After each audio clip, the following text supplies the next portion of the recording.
لا إله إلا الله لا إله بسم اللہ الرحمن الرحیم۔ لا إله سب سے پہلے میں إلا الله تمام مسلمانان عالم کو اور اپنی دینی اسلامی ماؤں بہنوں بیٹیوں کو عید الفطر کے موقع پر اس یوم التشکر کے دن کی مبارکباد پیش کرتے ہوئے یہ دعا دیتا ہوں کہ رب ذوالجلال ہم سب کے روزوں اور رات کے قیام اور تراویح کو اپنی بارگاہ میں اللہ قبول فرمائے۔ حقیقت یہ ہے کہ یہ بات ذہن نشین کر لیں کہ جب عید کا چاند نظر آئے تو اس وقت زبان پر اللہ کی بڑائی، اللہ اکبر، اس کی تکبیروں کے ساتھ آنی چاہیے۔ یہیں مدینہ منورہ جہاں میں مقیم ہوں، جس وقت یہ خبر ملتی ہے کہ عید کا چاند نظر آ گیا تو لاکھوں کی تعداد میں مسجد نبوی میں لوگ، ان میں ہزاروں کی تعداد میں معتکفین اللہ اکبر اللہ اکبر لا الہ الا اللہ واللہ اکبر اللہ اکبر وللہ الحمد سے مسجد نبوی ہو یا مسجد حرام ہو گونج اٹھتی ہے۔ مگر آج ہمارے مساجد میں بھی یہ رواج جو سنت عمل ہے اس کو ہم نے ترک کر دیا ہے۔ حقیقت یہ ہے کہ جب بھی چاند کی رویت حلال کمیٹی اعلان کرے کہ چاند نظر آ گیا تو رویت حلال کمیٹی کو بھی چاہیے کہ وہ تکبیروں کے ساتھ یہ خبر دے کہ چاند عید کا چاند نظر آ گیا۔ وَلِتُكْمِلُوا الْعِدَّةَ وَلِتُكَبِّرُوا اللَّهَ عَلَى مَا هَدَاكُمْ وَلَعَلَّكُمْ تَشْكُرُونَ۔ میں علماء کرام سے خاص طور پر گزارش کروں گا کہ وہ اپنی مسجدوں میں اس سنت عمل کو جاری کریں۔ اس طرح سے عید کی رات عبادت کی رات ہے، اسے لیلۃ الجائزہ کہا جاتا ہے۔ رسول اکرم صلی اللہ علیہ وسلم نے ارشاد فرمایا کہ جو شخص عید کی رات کو جاگ کر عبادت کے ساتھ گزارتا ہے اس پر جنت واجب ہو جاتی ہے۔ لیلۃ الجائزہ انعام کی رات، وہ انعام تقسیم جائزہ کہتے ہیں جس وقت کسی شخص کو کوئی بہت بڑی شیلڈ دی جائے تو اس کو جائزہ کہتے ہیں کہ جناب اسے ایک بہت بڑا انعام دیا جا رہا ہے۔ در حقیقت پورے مہینے کے روزے اور اس کے ساتھ رات کی عبادات میں تراویح اور قیام، اس کی اعزاز میں اللہ تعالیٰ اپنے بندوں کو لیلۃ الجائزہ عید کی رات کو انعام تقسیم فرماتے ہیں۔ اس رات کو ہمارے بعض لوگ اپنی فیملیوں کے ساتھ بازاروں میں جا کر خرید و فروخت شروع کر دیتے ہیں، وقت کو ضائع کرتے ہیں، لاو لاب میں گزارتے ہیں، حالانکہ یہ رات انعام کی رات ہے اور اس رات کو بڑے اہتمام کے ساتھ عبادت میں گزارنا چاہیے۔ اس کے بعد رسول اکرم صلی اللہ علیہ وسلم کا محبوب عمل، آپ فجر کی نماز پڑھنے کے بعد عید کے دن طاق عدد کھجوریں کھایا کرتے تھے تاکہ یہ ثابت ہو جائے کہ عید کے دن کا روزہ حرام ہے، اور اس میں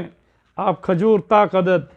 3 دانے 5 دانے 7 دانے 9 دانے کوئی بھی آپ اپنی طلب سے طاق عدد آپ بھی سنت کو، مستحب عمل کو زندہ رکھیں اور عید کے دن فجر کی نماز کے بعد کھجور ضرور تناول کریں۔ اس کے بعد رسول اکرم صلی اللہ علیہ وسلم عید کی نماز سے قبل آپ صلی اللہ علیہ وسلم غسل فرمایا کرتے تھے۔ عید الفطر میں غسل کرنا مستحب ہے، مسواک کرنا مستحب ہے، اچھے اور بہترین اور خوبصورت کپڑے پہننا مستحب ہے، اس کے بعد خوشبو لگانا مستحب ہے، اور پھر تکبیریں پڑھتے ہوئے اپنے گھر سے جب آپ عید کی نماز پڑھنے جائیں تو ایک راستے سے تکبیریں پڑھتے ہوئے دوسرے راستے سے واپسی تکبیریں پڑھتے ہوئے واپس آئیں۔ اور یہ بات ذہن نشین کر لیں کہ عید کا دن خوشی کا دن ہے، اس میں مسکینوں غریبوں بے کسوں کو بھی آپ نے شریک کرنا ہے، اس لیے عید کی نماز سے قبل ہی صدقۃ الفطر ادا کر دینا یہ ہر اس شخص پر واجب ہے جو صاحب نصاب ہے، اور اس میں غریبوں کا خیال کیجئے، بے کسوں کا خیال کیجئے، مسکینوں کا خیال کیجئے۔ اپنی خوشیوں میں جہاں اپنے بچوں کو اچھے کپڑے پہنا کر چلتے ہیں وہاں یہ ضرور سوچئے کہ اس ساتھ والے گھر کی کیا کیفیت ہے، اپنے اس محلے کے غریبوں کی کیا کیفیت ہے، کیونکہ در حقیقت عید کا دن مواخات کا دن ہے، عید کا دن مواسات کا دن ہے، عید کا دن پیار اور محبت اور انسانیت کے ساتھ درد دکھ میں شریک ہونے کے ساتھ انہیں اپنے ساتھ خوشیوں میں شریک کرنے کا دن ہے۔ اور انہی کلمات کے ساتھ میں پھر یہی کہوں گا کہ عید کے دن کی خوشیوں میں ایسی خوشی کا اظہار جس میں گناہ لازم آ جائے، یہ اللہ اور اس کے رسول کو محبوب نہیں۔ رمضان میں پورے مہینے میں روزے رکھنے والا اور پھر عید کے دن فسق و فجور میں اگر داخل ہو جائے تو میں کیا کہوں، اتنا کہوں گا کہ امام غزالی رحمۃ اللہ علیہ فرماتے ہیں کہ جس کا عید کے دن اللہ تعالیٰ کی اطاعت کے ساتھ گزرتا ہے اور خوشیوں میں اعتدال کے ساتھ غریبوں اور مسکینوں کا خیال رکھتے ہوئے خوشیوں کو بانٹتا ہے، نمازوں کی پابندی کرتا ہے، تکبیریں عید کی نماز سے بعد اور عید کی نماز سے قبل اور عید کی نماز کے بعد تکبیریں پڑھتا ہے، اور اس طرح سے ذکر اور فکر میں رہتے ہوئے اپنی خوشیوں کو گزارتا ہے، تو اس کے روزے اور اس کا قیام اللہ کے ہاں محبوب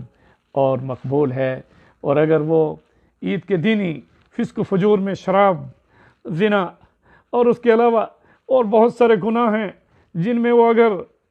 ملوث ہو جائے تو ایسا شخص ڈرے کہ اللہ کہیں اسے ناراض تو نہیں۔ اس لیے عید کے دن کو عبادت سمجھ کر بھی، اور رسول اللہ صلی اللہ علیہ وسلم نے اسے خوشی کا دن قرار دیا، ان خوشیوں میں اللہ اور رسول کے احکامات کو سامنے رکھ کر ہم خوشیوں کو بروئے کار لائیں۔ آپ سب کو میری طرف سے مدینہ منورہ سے عید مبارک قبول ہو۔ تقبل اللہ منا منکم صالحات۔ آپ اپنی دعاؤں میں یاد رکھیں، میں بھی آپ کو حرم نبوی صلی اللہ علیہ وسلم میں دعاؤں میں یاد رکھوں گا، اور اللہ تعالیٰ آپ کا حافظ و ناصر ہو، اور اللہ رب العزت ہم سب کو اپنی حفظ و امان میں رکھے۔ وصلی اللہ تعالیٰ علی رسول محمد وعلی آلہ وصحبہ اجمعین۔